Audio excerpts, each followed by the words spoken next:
Mesdames et messieurs, bonsoir. Vous suivez La Voix des Grands Lacs et ce soir nous avons une chronique courte, il est vrai, mais je pense assez concentrée sur l'événement du jour. Comme beaucoup le savent ou ne le savent peut-être pas, aujourd'hui on a observé la présence de Paul Kagame, le président rwandais, à Paris, à l'Élysée précisément, où il a rencontré son homologue français, où ils ont parlé certainement de la situation dans la région des Grands Lacs, mais où ils ont aussi parlé très certainement des questions d'intérêt commun entre le Rwanda et la France, mais aussi et surtout entre le Rwanda et l'Union européenne, parce que c'est là que tout repose en fait. La France est le Missi Dominici de Kagame auprès de l'Union européenne. C'est lui qui le recommande, c'est lui qui recommande l'Union, plutôt Paul Kagame à l'Union européenne, c'est lui qui notamment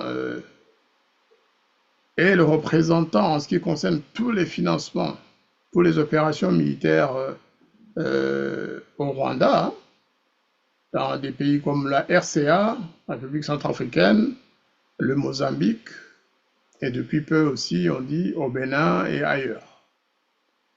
Eh bien, c'est pourquoi Paul Kagame, à la moindre alerte, chaque fois qu'il a un souci, il monte à Paris pour voir son ami Emmanuel, comme il l'appelle. Emmanuel a aussi beaucoup de plaisir à recevoir Paul. Eh bien, je pense que ce soir, il sera, plutôt ce matin, il a été question de ça. Mais on ne peut pas non plus oublier que ce soir, il y a un match de football, je n'en fais pas la publicité, un match de football très important pour Paul Kagame, parce que c'est un match qui oppose ces deux équipes, Paris Saint-Germain et Arsenal. Quand je dis ces équipes, c'est les équipes qui défendent le logo Visit Rwanda. Et dans tous les cas, même si le Paris Saint-Germain a supposé qu'il se soit détaché de Visit Rwanda, Kagame serait quand même venu pour assister au match d'Arsenal. Arsenal, c'est son équipe, nous le savons. Il a beaucoup investi d'argent dans l'équipe d'Arsenal, dans Paris Saint-Germain aussi. Bien sûr qu'il y a derrière euh, un parrain commun entre Arsenal et Paris Saint-Germain. Je pense que le Qatar n'est pas loin. Le Qatar n'est pas loin lorsqu'on parle d'Arsenal et de Paris Saint-Germain. Ou alors Emirates ou je ne sais plus qui. Chers auditeurs, si je parle de ces éléments qui peuvent paraître bénins, ce n'est pas pour minimiser la visite de Paul Kagame dans la capitale française. Nous savons aussi que demain, c'est le 8 mai, c'est la libération. Est-ce que l'Élysée a peut-être pensé inviter Paul Kagame aux événements et aux cérémonies de demain, s'il y en a, et a voulu masquer ça à travers le fanatisme de Kagame pour ces deux équipes, pour que les gens disent oui, il est venu pour regarder des matchs de foot ou un match de foot. Mais ça, en réalité, derrière, c'est son ami Macron qui l'a invité spécialement pour éventuellement, s'il n'est pas parti aujourd'hui, pour assister aussi à la commémoration de demain, 8 mai. Alors, Kagame n'est pas venu seul. Nous avons des informations de Kigali qui nous disent, qui nous apprennent que Kagame a été accompagné par des dizaines d'autres personnes. On ne sait pas si ce sont tous des militaires, mais en tout cas, il y en a beaucoup qui le sont, qui appartiennent aux commandos spéciaux des RDF de l'armée rwandaise, dont certains sont venus officiellement dans son avion. C'est pourquoi nous disons que dans son avion, il y a peut-être des tueurs à gages. C'est ce que nous disent en tout cas nos amis de Kigali. Ils nous demandent de faire très attention parce qu'il y a un projet macabre de porter atteinte à la vie de Rwandais et surtout de Congolais aussi. ou alors d'essayer d'en corrompre certains pour les ramener dans ses valises à Kigali ou pour tout simplement les convaincre de changer de position à l'égard de la question congolaise. Ce sont des rumeurs, je précise, mais persistantes et insistantes. Déjà, il y a 3 semaines ou un mois, nous étions revenus sur cette question. Il y a effectivement un projet que Kagame a monté, avec tous les problèmes qui assaillent le Rwanda aujourd'hui, les problèmes de sécurité, surtout à l'égard de la question congolaise, la question du conflit congolais. Kagame a décidé d'éliminer plusieurs opposants rwandais en Europe, surtout en Belgique et en France.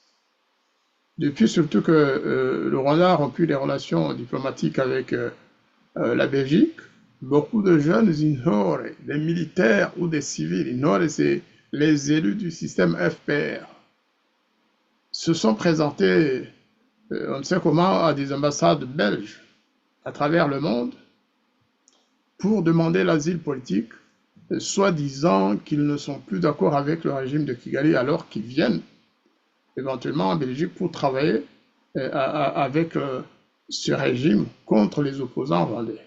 C'est ce que beaucoup de témoins disent. Plusieurs Rwandais de la diaspora ont reçu les mêmes messages de gens qui leur demandaient de faire très attention ces jours-ci pour ne pas éventuellement tomber dans les filets de ces tueurs. Ce sont des tueurs à gages qui sont connus au Rwanda, qui sont spécialisés dans les techniques d'élimination des adversaires de Kagame. Ça, c'est une évidence. Au niveau du principe, on ne sait pas combien ils sont, on ne sait pas dans quelle ville ils descendent en Belgique, mais il y en a plusieurs. Et à partir de la Belgique, maintenant, ils peuvent se disperser vers la France, où ils vont sans doute avoir plus facilement aussi des papiers de résidents, parce que Kagame en France, c'est l'enfant chéri du pouvoir actuel en France. Et donc, il y a tous les argumentaires, ils sont conseillés par des personnalités rwandaises qui vivent à Paris dans des organisations intergouvernementales ou internationales. Il y a même un chef de service à la francophonie, à l'OIF, qui serait le conseiller de ces Inhore qui arrivent, parce que lui-même appartenait au service de sécurité du Rwanda.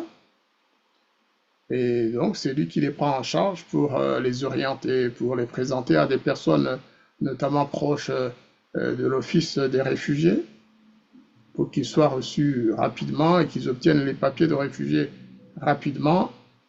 On ne va pas citer son nom, mais les gens qui savent de qui je parle ont vite compris que ce n'est pas n'importe qui. Alors, nous lançons donc un appel à tous nos compatriotes d'abord, qui savent ce que cela veut dire. Parce que on a connu des assassinats, des crimes au sein de la diaspora. Et après quelques temps d'hésitation, les personnes qui étaient ciblées avaient été averties. On leur avait demandé de faire attention, mais ils ont négligé l'information. Et leur vie a été ainsi emportée. Et c'est ce que nous craignons aujourd'hui. Bien sûr, face à des criminels, à des tueurs comme ça, des tueurs à gages exercés qui ont ça comme métier, on a du mal à pouvoir leur échapper s'ils ont vraiment identifié qui vous êtes, où vous êtes, comment vous attrapez. C'est très très compliqué d'y échapper. Mais nous comptons aussi sur la vigilance des services de renseignement extérieur des pays concernés, la Belgique, la France et les autres, pour qu'ils protègent la diaspora rwandaise, l'opposition, les opposants rwandais en France notamment, en Belgique, qui sont nombreux en Belgique aussi, doivent être protégés d'une manière spéciale. D'une manière spéciale. Cela est très important. On ne va pas les forcer à le faire, mais je suppose que des pays de droit, des États de droit, comme la Belgique et la France, ont aussi comme priorité de protéger les étrangers vivant sur leur territoire. C'est ce que nous souhaitons en tout cas et c'est ce que nous recommandons à ces gouvernements. Nous avions adressé un courrier à certains services, nous allons le refaire pour attirer l'attention de ce nouveau phénomène, surtout que, effectivement, Kagame serait venu avec des tueurs à gages dans son avion. Ce sont des rumeurs, mais les rumeurs, lorsqu'il s'agit de Kagame et des crimes qu'il commet à l'étranger, nous n'avons plus le droit d'en douter. Ce sont des rumeurs qui peuvent s'avérer vraies et on se rend compte à la fin que nous avions raison et parfois on regrette de ne pas l'avoir dit. Ça, c'est un premier point. Kagame, donc, en France, avec le président Macron, bien évidemment, ils ont dû parler de la RDC. De la RDC, pourquoi? Parce que la France est devenue un des facilitateurs dans le conflit entre le Rwanda et la RDC. On l'a vu auprès des autres facilitateurs à Doha, au Qatar. Et on se demandait, mais qu'est-ce que la France fait là-bas? Et on a fini par comprendre que le Rwanda était demandeur, voulait que la France y soit pour appuyer ses demandes. Mais le Congo aussi, comme vous pouvez le comprendre, ne peut pas refuser. Si la France insiste pour être à Doha, le Congo ne va pas refuser cela à la France. Rappelez-vous que la France, au Conseil de sécurité, bien sûr, la France est membre permanent du Conseil de sécurité, mais la France fait aussi office de porte-plume pour toutes les résolutions concernant la RDC. Et donc, c'est le représentant permanent de la France à New York qui prend l'initiative de proposer des résolutions au Conseil de sécurité, de les rédiger et ensuite de les orienter éventuellement dans tel ou tel sens. Donc, la RDC a intérêt à y aller mollo, à y aller doucement pour ne pas choquer éventuellement la susceptibilité de son porte-plume. Ensuite, quoi qu'on dise, ces derniers mois, même si certains reprochent à la France de s'être comportée bizarrement en faveur du Rwanda, mais au Conseil de sécurité, cela n'a pas été le cas. J'ai repris encore au moins les 5 dernières déclarations du représentant permanent de la France au cours des réunions du Conseil de sécurité portant sur la RDC. Je me suis rendu compte que la position de la France n'était pas mauvaise. Elle était franche, elle était directe. Et la France disait ce qu'elle pensait vraiment de ceux qui violaient les cessez-le-feu. La France a désigné l'agresseur. La France a reproché au Rwanda d'entretenir une armée en RDC, des milliers de soldats rwandais en RDC. Et la France a demandé au Rwanda de retirer ses troupes et d'arrêter le soutien au M23. Donc, est-ce que ça, c'est juste la partie visible? Est-ce que la France le fait pour justement continuer à garder cette couverture de porte-plume? Je ne pense pas. Je crois que la France, si elle ne veut pas soutenir la RDC, si elle ne veut pas soutenir la RDC contre le Rwanda, parce qu'en l'occurrence, là, les déclarations faites par le représentant de la France marquaient quand même un certain recul. La France avait choisi le camp des autres pays qui condamnent l'agression de la RDC. Mais, est-ce que cela est le cas aussi à Paris?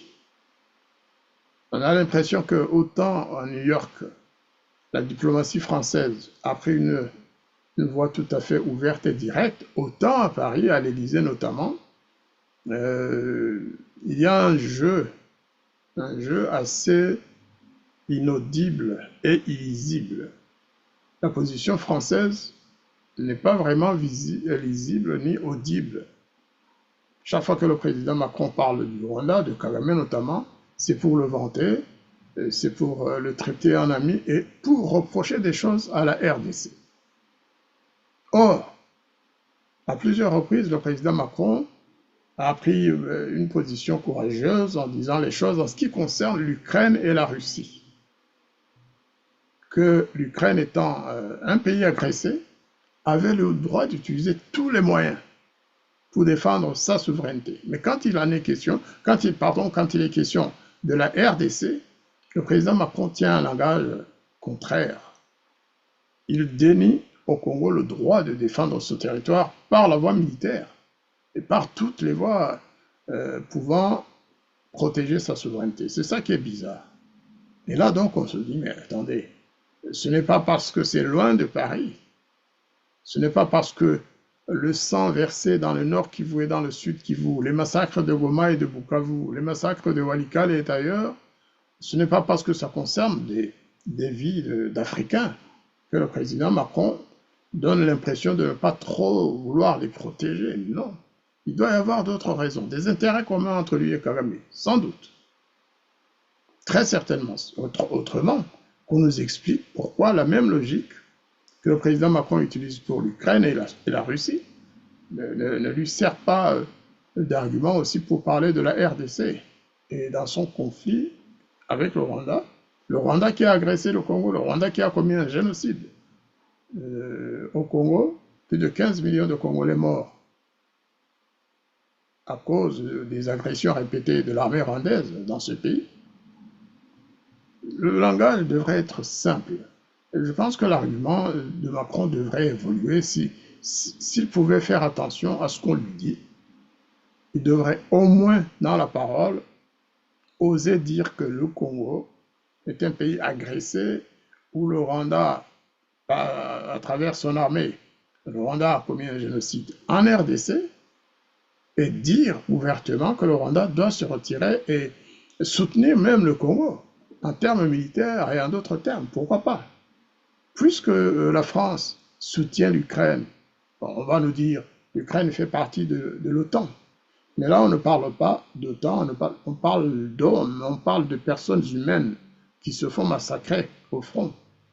On parle d'agression, on parle d'occupation du territoire d'un pays africain, le Congo en l'occurrence, qui a l'importance que nous connaissons tous en matière de ressources stratégiques, en matière dans tous les domaines. On n'a pas besoin de le répéter. Le Rwanda aussi doit être protégé, je veux bien, mais lorsqu'un pays agresse son voisin, ce n'est pas l'agresseur qui doit être protégé. Ce n'est pas l'agresseur qui doit être cajolé. Les tapes dans le dos de Paul Kagame, pourquoi pas? Entre chefs d'État, ça se fait. Mais il faut qu'il y ait des limites. Parfois, un chef d'État doit aussi montrer qu'il désavoue son collègue dans ses comportements. Aujourd'hui, au moment où nous parlons, au moment où les discussions de Doha se poursuivent entre le gouvernement et le Rwanda, en fait, à travers son supplétif M23 ou ses supplétifs AFC M23, l'armée rwandaise a décidé de poursuivre la route, de repartir pour Walikale, d'aller faire la guerre dans le sud Kivu pour se rapprocher du Burundi.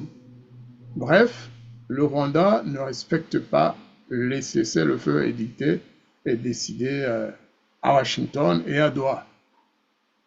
Sans oublier, bien sûr, ceux souhaités et suggérés par la réunion conjointe entre les chefs d'État de l'EAC et de la SADC. Entre-temps, Kagame, bien sûr, se déplace comme il veut et il vient surtout à Paris. Il ne voyage plus tellement. Il est à Paris pour voir Macron qui le protège. Alors, il nous revient aussi que, comme nous l'avions dit à un moment donné, nous pensons que la France, comme l'Union européenne, sont victimes d'un chantage. La France, je le répète, l'Union européenne, sont victimes ou font l'objet d'un chantage de la part de Paul Kagame. pour plusieurs raisons.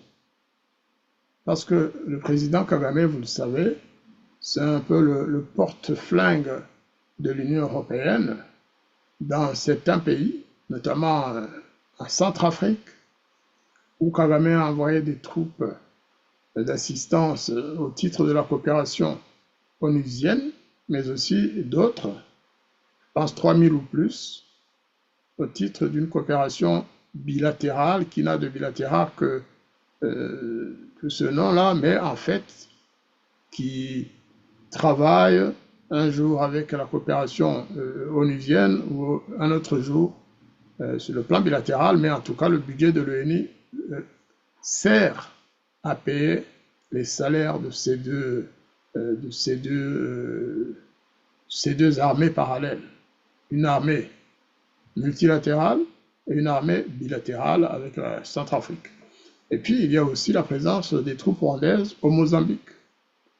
Et là, c'est encore plus important pour la France, même si en Centrafrique, oui, il y a la présence de Wagner russes, hein, que la France essaye de donner l'impression de combattre, mais en fait, ils sont sur le même terrain, ils travaillent ensemble, ils protègent les mêmes personnalités centrafricaines, et voilà. Alors, au Mozambique, on vient d'apprendre que les contrats ont été renouvelés entre Total Energy, qui vient d'ailleurs de trouver de commencer des forages pour le pétrole et le gaz dans le Cabo Delgado. Et donc, il s'agit d'un investissement qui va être très conséquent, et c'est l'armée rwandaise qui protège les installations et combat les terroristes qui veulent saboter ces installations de Total Energy. D'ailleurs, hier ou ce matin, on a appris que 3 militaires rwandais, ça vient de Kigali ça, que 3 militaires rwandais ont été tués lorsqu'ils poursuivaient les terroristes dans la forêt du côté de Cabo Delgado vers la mer. D'autres disent qu'il y a eu plus de morts. Mais que ce soit 3 morts ou 10 morts, pour nous, c'est la même chose. C'est la vie de jeunes Rwandais qui sont envoyés au Mozambique pour protéger les intérêts de Kagame, parce que semble-t-il, il a investi dedans aussi. Et donc, pour la France, il s'agit d'un projet très important. Et vous savez que tous ces projets sont aussi cofinancés par l'Union européenne. Et de toute façon, la présence de l'armée rwandaise est cofinancée par l'Union européenne. La formation des militaires mozambicains, les équipements de l'armée mozambicaine et rwandaise qui combattent, entre guillemets, ces terroristes, sont financés par l'Union européenne. Et comme je vous l'ai dit, bon, celui qui intervient pour chaque fois obtenir les financements nécessaires, c'est la France. Et on dit que c'est le président Macron, personnellement, qui fait le tour des capitales, qui appelle ses collègues, ses homologues européens, pour dire, écoutez, Paul Kagame est gentil, vous savez, il protège nos intérêts, nos entreprises européennes sont là, et il est donc nécessaire que nous puissions l'appuyer. Entre-temps, Kagame, lui, utilise tout cela aussi pour se renforcer, pour attaquer la RDC. D'ailleurs, justement, un moyen de chantage qu'il utilise, semble-t-il, c'est de dire aux Européens, écoutez, il invoque 2 raisons. Il dit, si le Conseil de sécurité prend des sanctions contre le Rwanda pour nous interdire de participer aux missions d'assistance, avec tous les intérêts que nous y trouvons, eh bien, ce que nous allons faire, c'est tout simplement de fermer aussi les bases de Cabo Delgado et de Bangui, c'est-à-dire nous retirer du Mozambique et de Centrafrique. Si vous ne nous soutenez pas suffisamment, si vous ne vous opposez pas aux sanctions qui pourraient avoir comme objet de nous interdire dans les opérations d'assistance onusienne dans plusieurs pays, pour ramener la paix ou pour un tas de... Ramener la paix, ce qui n'arrive jamais. Depuis combien d'années sont-ils en Somalie, au Soudan, en Centrafrique et ailleurs? Ces troupes ne se retirent jamais. Donc c'est aussi l'intérêt de ceux qui y envoient des troupes, comme le Rwanda, comme d'autres pays, qui n'en parlent pas beaucoup. C'est leur intérêt de garder le plus longtemps possible leurs troupes dans ces pays. En particulier le Rwanda, qui est en guerre contre la RDC, préfère quand même continuer à financer les opérations extérieures pour l'aider aussi à financer les opérations d'agression en RDC. Et donc, Kagame aurait menacé, c'est facile à comprendre, hein. Il dit, si on m'interdit de participer aux opérations d'assistance ou de maintien de la paix dans le monde, parce qu'il y a eu aussi Haïti, si on m'interdit d'y aller, eh bien, je retire mes troupes du Mozambique et de Centrafrique et de certains autres pays, mais notamment ces deux-là, parce qu'ils savent que c'est là que les intérêts européens sont les plus patents, les plus visibles. Et donc, comme je suis en guerre contre le Congo, qui veut poursuivre la guerre, d'après le ministre rwandais des Affaires étrangères, la signature d'un accord, que ce soit à Doha, que ce soit à Luanda ou à Washington, ne changera rien. Le ministre rwandais des Affaires étrangères a dit « ça ne nous concerne pratiquement pas, nous allons y aller, mais s'il y a un accord, même si un accord a été signé, rien ne garantit que nous puissions le mettre en application parce que le Congo prépare une guerre contre nous. » C'est aussi simple que ça et c'est clair. Et donc, le Rwanda menace de retirer ses troupes de Cabo Delgado et de Centrafrique et de concentrer les troupes retirées de ces deux pays vers la frontière avec la RDC, sinon de les envoyer grossir les troupes d'occupation en RDC. Vous comprenez, c'est quand même presque 10 000 soldats rwandais qui seraient ainsi rapatriés et ajoutés, sinon plus. Parce qu'on dit toujours 3 000. La dernière fois, on avait annoncé l'ajout d'1 millier de soldats au Mozambique, donc ça faisait 4 000, sinon plus. En Centrafrique, il y a les troupes onusiennes du Rwanda, mais il y a aussi les troupes envoyées au titre bilatéral. Les deux fusionnés font certainement plus de 5 000. Donc, si tous ces gens rentrent au Rwanda, il ne manquera pas de pays pour financer l'opération. Et qu'ils sont envoyés au Congo, on est reparti pour une longue guerre. Et avec l'aide de ceux que vous savez, cette guerre ne risque pas de s'arrêter en juin ou en juillet comme on le pense. Alors ce chantage-là, c'est un chantage qui est basé sur, bien sûr, l'argument de l'énergie, le pétrole. Le pétrole, si je ne vous aide pas à protéger votre pétrole et votre gaz, vous allez le perdre parce que les terroristes mozambicains vont occuper la région et détruire les installations de Total Energy. C'est l'argument qu'il utilise. Il dit, on les connaît, ils sont assez puissants, et puis il y a des partis d'opposition qui risquent de rejoindre les rebelles pour saborder les installations de Total Energy. C'est pourquoi certains ont commencé à dire que pendant son séjour en France, le président Kagame a peut-être rencontré aussi le patron de Total Energy. Mais bon, cela ne serait que normal, hein. Ils ont des intérêts communs au Mozambique, et ce serait normal qu'ils les rencontrent. Ce chantage part aussi de plusieurs considérations. Alors, la première considération, c'est comme je vous l'ai dit, c'est le retrait des troupes. Le retrait des troupes rwandaises, du Mozambique et de Centrafrique. Mais la deuxième partie de ça, c'est que le Rwanda menace de ne pas arrêter la guerre, de poursuivre la guerre, c'est-à-dire de rendre vains tous les efforts que sont en train d'avancer les Américains. Est-ce que cela est possible? En tout cas, le Rwanda, Kagame, lui, comme nous le connaissons, il est capable de jouer ce jeu-là, qui est sans doute un jeu suicidaire, mais ce n'est pas la première fois qu'il va passer par ce genre de subterfuge, menacé d'entrer au Congo, alors qu'il y a un accord en vue qui va être signé.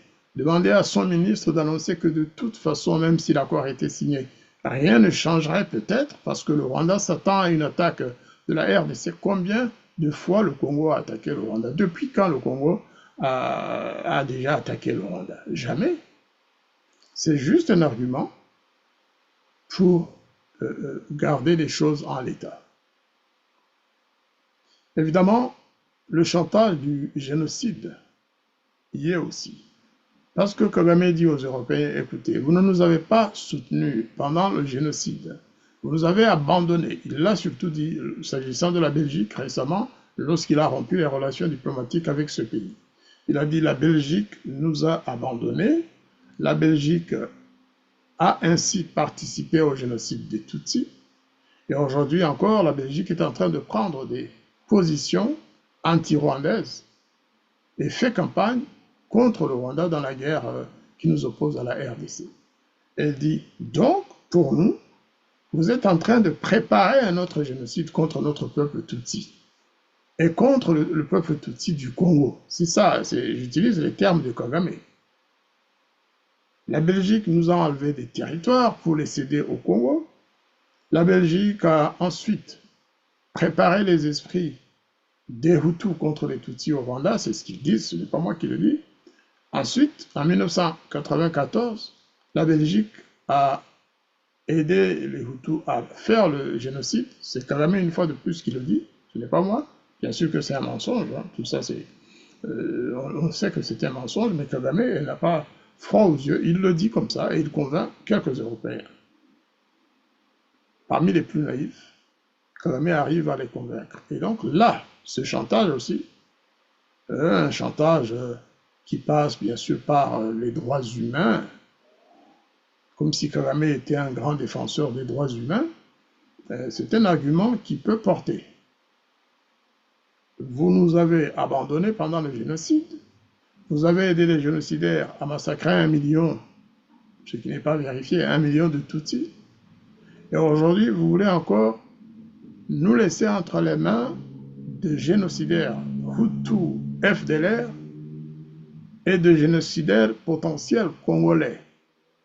Parce qu'il raconte, et il dit à qui veut l'entendre, que les Congolais préparent un génocide, que les Congolais sont en train de mettre en place une politique anti-Tutsi en RDC.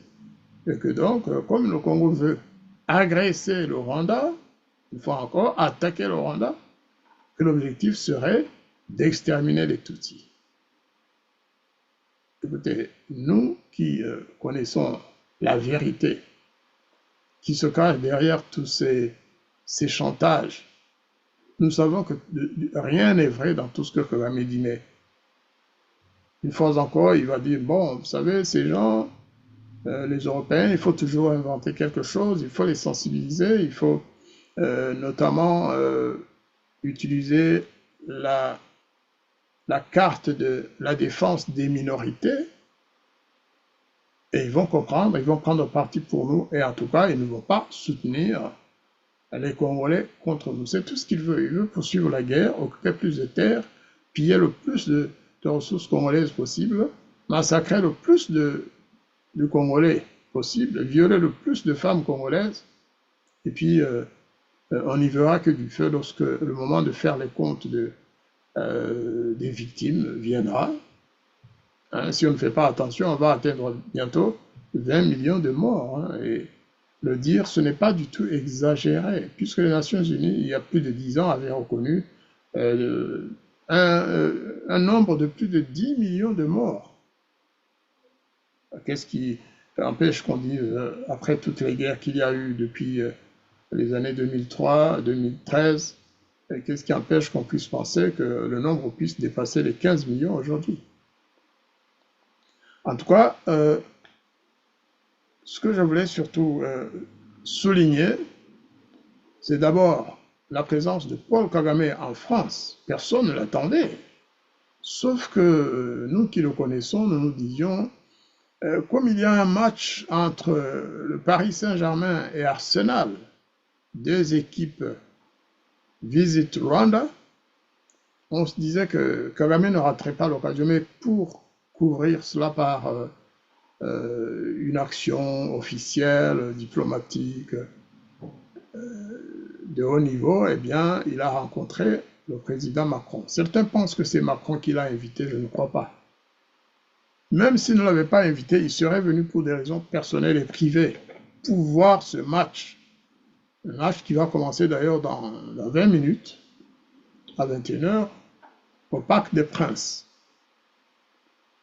Ça m'étonnerait qu'on n'y voit pas la tête de Paul Kagame dans la tribune, avec bien sûr l'équipe qui va certainement, les deux équipes qui vont lui rendre hommage sans le dire, mais qui vont montrer Visit Rwanda sur leur épaule. Voilà comment les choses se passent à Paris, comment les choses se passent en France. Un homme comme Paul Kagame, un criminel, un génocidaire jamais égalé dans le monde, que ce soit avant ou après la Deuxième Guerre mondiale, Hitler n'a pas fait mieux que Kagame, ou plutôt Kagame a fait mieux qu'Hitler. Et Kagame continue d'être reçu comme un prince, comme un homme charmant, un homme efficace, un homme qui gère bien son pays. Rappelons qu'en ce moment où nous parlons, parce qu'on reçoit des rapports, des milliers de jeunes Rwandais périssent dans cette guerre de RDC. Bien sûr, des milliers de Congolais aussi qui n'ont rien demandé.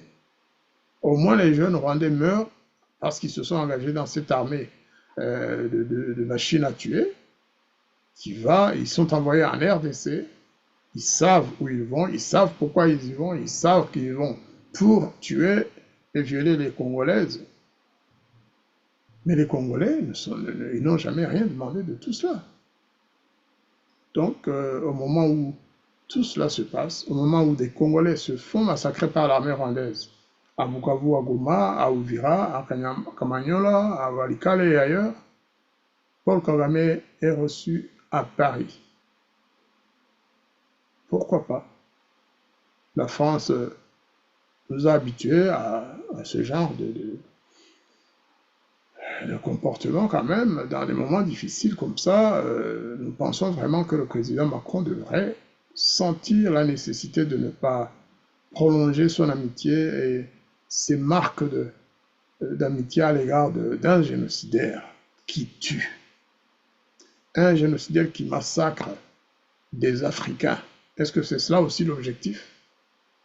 Je ne pense pas. Je crois que le président Macron a un objectif, lequel, je me demande, mais en tout cas, dans les faits, il est en train de soutenir un génocidaire contre son peuple, voilà, et contre les peuples de la région. Nous ne pouvons pas l'accepter. Une fois encore, comme avant, nous allons lui adresser un courrier en se disant qu'un jour peut-être le président Macron finira par comprendre. Heureusement que nous ne sommes plus seuls.